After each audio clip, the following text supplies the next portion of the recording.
આજે આણંદ જિલ્લાનું સને 2024-25નું સુધારેલ અને આગામી સને 25-26નું અસલ અંદાજપત્ર રજૂ કરેલ છે, જેમાં વિકાસના કામોનો ખૂબ અભ્યાસ કરી અને છેવાડા માનવી સુધી વિકાસનું કામ પહોંચે એ રીતે આયોજન કરેલ છે, જેમાં સ્ટેમ્પ ડ્યુટીની ગ્રાન્ટ ગયા વર્ષ કરતાં 21 લાખ વધારી અને 1,05 લાખનું આયોજન કરેલ છે।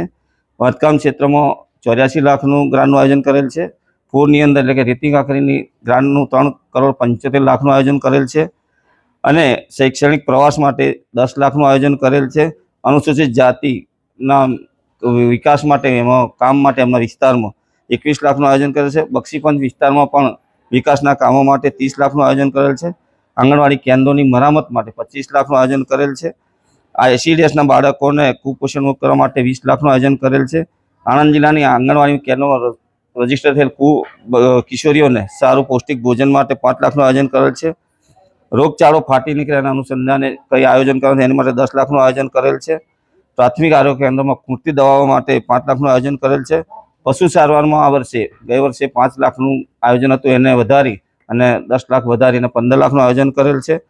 અને આ સિવાય જિલ્લા પંચાયત કર્મચારી કલ્યાણ નિધિ માટે 20 લાખનું આયોજન કરેલ છે અને ભારતીય લશ્કરી સેનામાં ફરજ બજાવતા શહીદ થનાર વીર જવાનોના પરિવારને 1 લાખ રૂપિયાની સહાય માટેનું 5 લાખનું આયોજન કરેલ છે।